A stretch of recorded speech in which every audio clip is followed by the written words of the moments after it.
معزز مقتدر حفاظ کرام، علماء کرام، پیران اعظام، طلباء کرام، سامعین، ناظرین، السلام علیکم ورحمۃ اللہ وبرکاتہ۔ الحمدللہ الذی کفا وسلام علی عبادہ الذین اصطفیٰ،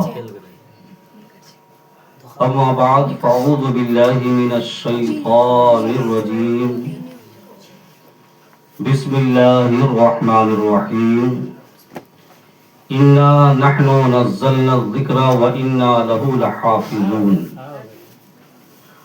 آمنت باللہ صدق اللہ العظیم وبلغنا رسوله النبی الامین المتین المبین المعین الکریم، ونحن على ذلك لمن الشاہدین والشاکرین والحمد للہ رب العالمین۔ عزیزان ملت اسلامیہ، یہ اپنے خانقاہ اور ادارے کی مجلس ہے۔ یہاں آنے والا کوئی بھی خطیب یا مقرر اپنے فن کا اظہار کرنے کے لیے نہیں بلکہ اپنے غلامی کا ثبوت پیش کرنے کے لیے آتا ہے۔ میں مقرر ہوں، آپ ہمیں تسلیم کریں، اس کے لیے اسٹیج الگ ہے، وہ میدان الگ ہے۔ میں خطیب ہوں، میری خطابت دھماکہ خیز ہوتی ہے، اس کے لیے میدان الگ ہے۔ آج اس خانقاہ میں آنے اور حاضری کا مقصد صرف یہ ہے کہ ہر کوئی اپنے آپ کو یہ کہے کہ میں اس خانقاہ کا خادم ہوں اور یہاں کا غلام ہوں۔ تو عزیزان ملت اسلامیہ، میں تقریر کرنے کے لیے نہیں بلکہ دل پر ابھری ہوئی چند تحریر آپ کے سامنے وہ پیش کرنے کے لیے آیا ہوں۔ حضور صاحب سجادہ، جانشین سعید ملت، حضور صوفی ملت صوفی الشاہ عبداللہ خان ایاز قادری صاحب قبلہ مد ظلہ العالی والنورانی، یقیناً قابل مبارکباد ہیں ان کے ہر کارنامے، لیکن ان کے کارناموں کو شمار کرنا، حصار کرنا ہم جیسے خادم اور غلام کی جرأت و ہمت نہیں، ورنہ قلم اور کاپی لے کر بیٹھ جائیں۔ جب سے میں اسے جانتا ہوں اتنا تو میں ضرور یقین کے ساتھ کہہ سکتا ہوں کہ 10-20 ورق اتنا ضرور ہے کہ میں ان کے نکلے ہوئے کارناموں کو لکھ سکتا ہوں۔ الحمدللہ 10-20 ورق کی بات کر رہا ہوں، 1-2 پیج کی نہیں، جسے مجھے میرے علم میں ہے، جہاں تک میرا علم حصار کیے ہوا ہے۔ اللہ نے ان کی ذات کو عرفہ و اعلیٰ بنایا ہے۔ اللہ تعالیٰ کی بارگاہ میں دعا کرتا ہوں مولا قدیر ان کے عمر میں، علم میں، سوچ میں، فکر میں، خیالات میں، جذبات میں، احساسات میں مزید برکت عطا فرمائے۔ آج کی اس مجلس کی نوعیت کئی جہت سے ممتاز ہے۔ اول تو یہ کہ جس کا تذکرہ علامہ خاطر حسین شمیمی صاحب اور حافظ و قاری ابو طالب اسماعیلی صاحب اور خود صاحب سجادہ نے اپنی زبانی پیش کی۔ اس مدرسے کے وہ 4 ہونہار طالب علم جن کے سر پر علماء اور مشائخ کے مقدس ہاتھوں سے حفظ قرآن کا تاج رکھا جا چکا ہے، اور کچھ پارے باقی رہ گئے تھے کیونکہ درمیانی سال میں جلسہ، یہ اصول بھی ہے، لیکن آج ان بچوں نے قرآن عظیم کو مکمل حفظ کر لیا ہے۔ مچل کر بولی سبحان اللہ۔ اس مناسبت سے بھی آج کی مجلس، اور یقیناً جہاں تکمیل قرآن کی محفل منعقد ہوتی ہے، حدیث پاک ہے کہ ایسی محفل میں مانگی بھی دعا اللہ رب العزت قبول فرماتا ہے۔ ایسی مجلس میں اللہ کی طرف سے رحمتوں کا نزول ہوتا ہے. ایک یہ خصوصی جہت ہے، ممتاز ہے. دوسری مناسبت جو اس خانقاہ کو خاص طور پر حاصل ہے، دیگر خانقاہوں کی میں بات نہیں کرتا، خاص کر یہ خانقاہ سعید الولی کو جو خاص اہمیت ملی ہے کہ ہر ماہ کی چاند کے اعتبار سے 11 تاریخ اور 12ویں شب کو غوث اعظم کی بارگاہ میں خراج عقیدت پیش کرتے ہیں. میری نگاہ جہاں جہاں تک جا رہی ہے، میں سمجھتا ہوں اس صف میں، اس میدان میں میری نگاہ میں یہ پہلی خانقاہ ہے. خصوصی امتیاز حاصل ہے. دوسری صفت. تیسری صفت کہ یہ ماہ رواں جو مہینہ جاری ہے، رجب المرجب کا مہینہ ہے. اس تعلق سے آقا کریم ارشاد فرماتے ہیں، حدیث قدسی ہے، رجب و شہر اللہ، رجب اللہ کا مہینہ ہے. تو اس مہینے میں ہم اور آپ یہ محفل کر رہے ہیں. دوسری مناسبت، اسی ماہ مبارک میں سلطان الہند عطائے رسول، خواجہ خواجگان، شاہ ہندوستان، فخر ہندوستان، خواجہ معین الدین چشتی حسن سنجری رحمت اللہ علیہ کی بھی عرس کی تاریخ اسی مہینے میں. یہ بھی نسبت ملی ہے، غوث اعظم کی نسبت، خواجہ غریب نواز کی نسبت. اور اللہ تعالیٰ نے جس میں، ویسے تو ہر مہینہ اللہ کا بنایا ہوا ہے، ہر دن، ہر ساتھ، ہر گھڑی اللہ کا بنایا ہوا ہے، لیکن اللہ نے جس مہینے کو اپنی طرف خاص فرما لے، رجب و شہر اللہ، یہ اللہ کا مہینہ ہے، اس مہینے کا عالم کیا ہوگا. اگر تمام شاگردوں میں، شاگرد تو سب ہیں، مولانا خاطر صاحب کہے کہ یہ ہمارے خاص شاگرد ہیں، تو ان بچوں میں امتیاز ہوگا کہ نہیں ہوگا. شاگرد تو سب ہیں، ان کے اسٹوڈنٹ سب ہیں، لیکن کسی کو اپنی طرف نسبت کر کے کہہ دینا گویا کہ اس کی شان اجاگر ہوتی ہے.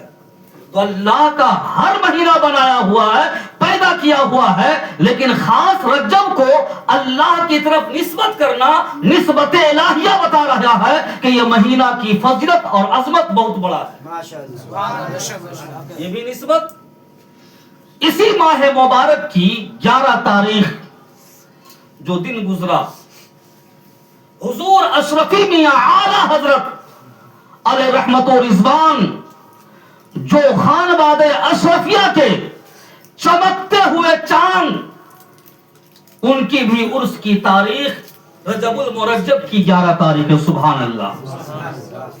نسبت دیکھتے چلے جائیے، کتنی ساری نسبتوں سے جڑا ہوا آج کا یہ محفل ہے.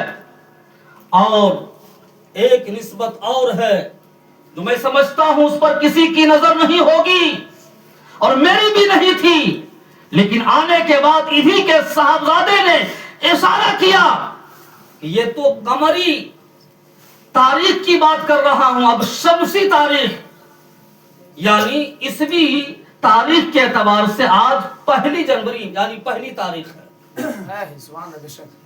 1 جنوری حضور صاحب سجادہ کی یوم پیدائش کا بھی دن ہے. سبحان اللہ.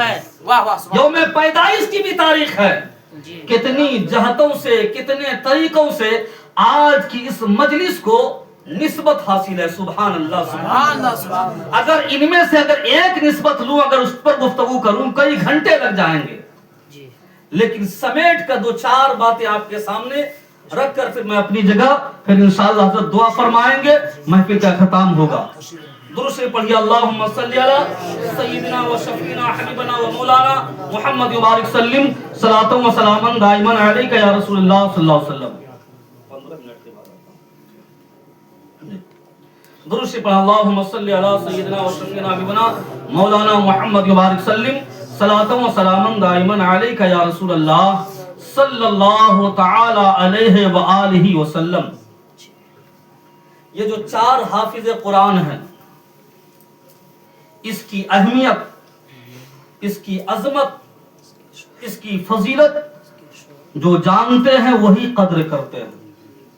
میں سمجھتا ہوں یہ جنتی پرندوں کے مانند ہیں، جنتی